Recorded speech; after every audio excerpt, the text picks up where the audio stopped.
been a bit of a funny cruise year this year. We have done some cruising this year, but the weather really has not cooperated. Despite this, we've been prepping the boat, doing maintenance, cleaning, and trying to get more footage for YouTube videos. But then,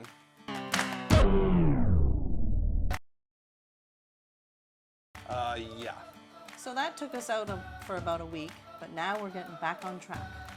Today we want to talk about our summer trip planning, including various areas and boating regions, travel routes, and challenges when transiting and going to some of these areas.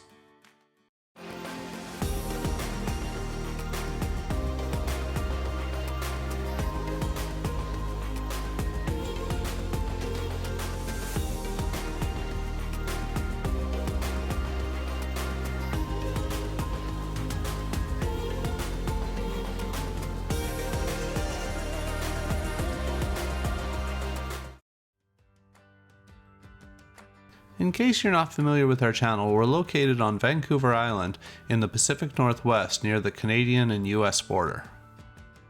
Vancouver Island is about 275 miles long and creates a boating mecca with many islands and inlets to explore. The regions of Vancouver Island boating areas can be defined as follows. There's the west side of Vancouver Island, the Juan de Fuca Strait, Gulf Islands, San Juan Islands, Rosario and Haro Strait, Sunshine Coast and Strait of Georgia, Desolation Sound and Discovery Islands, Johnstone Strait and the Broughtons Archipelago, Queen Charlotte Strait and North Vancouver Island, and our home port located in Sydney on the southern tip of Vancouver Island. Alright, the west coast of Vancouver Island. So what can we say about the west coast? It's very rugged. It's fairly remote, that side of the island. Very beautiful. The fishing is incredible over there, or probably about as good as it gets around Vancouver Island. Yeah. There's a lot of inlets, but there is a lot of exposed areas as well. And for our style boat, I personally wouldn't really feel all that comfortable taking our boat up the west coast. People do take their boats up there, but it's not for everybody because it is very exposed. And our boat too, I want to say our boat probably excels mostly as a coastal cruiser. Mm-hmm. Once you do get out on the west coast there is a significant Pacific swell. And although the swell isn't too bad, if you do start getting some rough seas or some heavy steep chop over top of the swell, it can get awfully rough out there. And it's one of those things that if you have time on your side, you can probably make your passages fairly safely. But for us, we're still working. We do have schedules to keep. Not our place for boating too much. Now, when we did have our last boat, we did actually tow it over to Tofino and went in the West Claycott Sound area.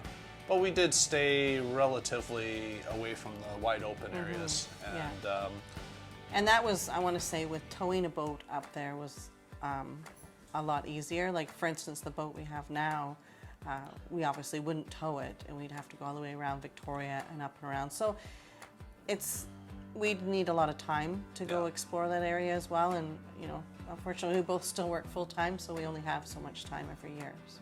Yeah, it would definitely you might as well just take a summer off and spend your time over there. But yeah, it would be a long way, and it's some pretty serious conditions. It is much better suited to, probably something like a long-range cruiser, or most definitely sailboats really excel in that environment. Our boat has a fairly square transom. It's an aft cabin cruiser, which means the engines are in the middle. And, periods of roll, not the most comfortable condition in our boat. But in any case, let's move on to the next region. The next region is the Juan de Fuca area. So the Juan de Fuca area, I want to say, to me, is probably similar to the West Coast, where you're very exposed. There's not really a whole lot of places to tuck into if you are in some unfavorable weather conditions. It is a fairly rough channel for the most part. You have the west entrance, the central strait, and the east entrance. And the tide is always going one way or the other. That is a certainty.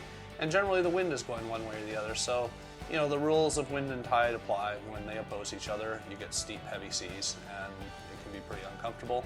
And it's pretty common to get those conditions out there. Now, when transiting out there, there is very little cover. You know, you can, after Souk, pretty much the next stop is Port Renfrew, and after that, it's pretty well Barkley Sound or Bamfield, that area. So there are some fairly lengthy areas of exposure. On the US side, there is Nia Bay as well, where people can cover in there. But generally, when somebody's heading out the Juan de Fuca, they're either in a sailboat race, or they're actually heading out for blue water transit, or they're going up to the west coast. It's not typically an area that people cruise in comfortably, because it's mostly a means to an end when you're in the Juan de Fuca Strait. So the next region I want to talk about is it's essentially the Canadian Gulf Islands, the U.S. San Juan Islands, Haro Strait, and Rosario Strait. So I lump all those into one geographic area because it's all very similar to one another. The U.S. Rosario Strait and San Juan Islands are quite reciprocal to the Haro Strait and the Canadian Gulf Islands. There is a main passageway that a pretty strong tidal flow transits through there. The southern end down near the Juan de Fuca, that's usually it can be a fairly windy, rough area.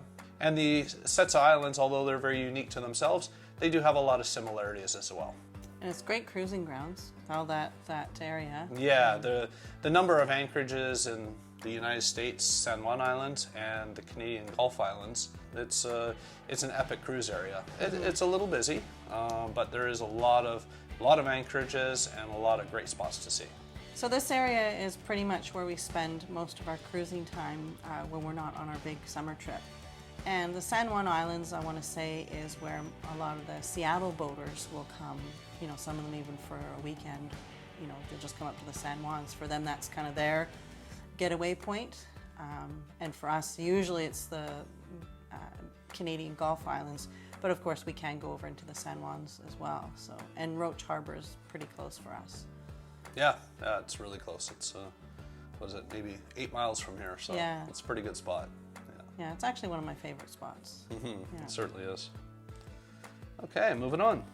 So the next region I want to talk about is the Strait of Georgia, the Sunshine Coast, Howe Sound, and the Lower Mainland. So this covers a huge area. For us, typically, this area we normally will only transit through usually when we're going on our summer holidays. Yeah, this area does cover a lot of space. You know, starting down near the Gulf Islands, generally once you leave the Gulf Islands, you are going to be going somewhere. You're either going to Vancouver, or you're going to cross over to the Sunshine Coast, or you're going to go north and transit the Strait of Georgia. The Strait of Georgia can be fairly rough in some areas.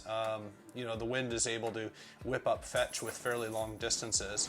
If you're at the end of that fetch, it can, you know, the waves can be fairly big. The Malaspina Strait can have a little bit of its own traits in itself, and it can be a fairly rough piece of water sometimes.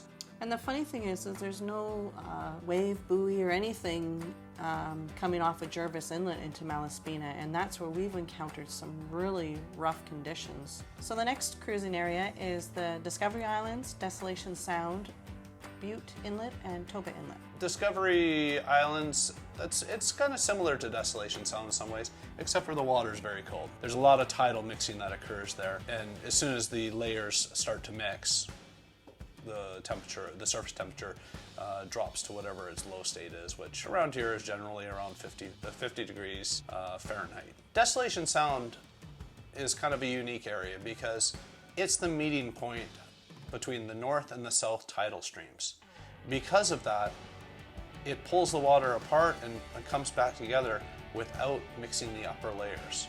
Therefore, in the summer, it has incredibly warm temperatures, very commonly up in the low 70s and even into the low 80s in some parts. Several years ago, we did go up to Toba Inlet, and it was beautiful. It was pretty beautiful, except for one thing.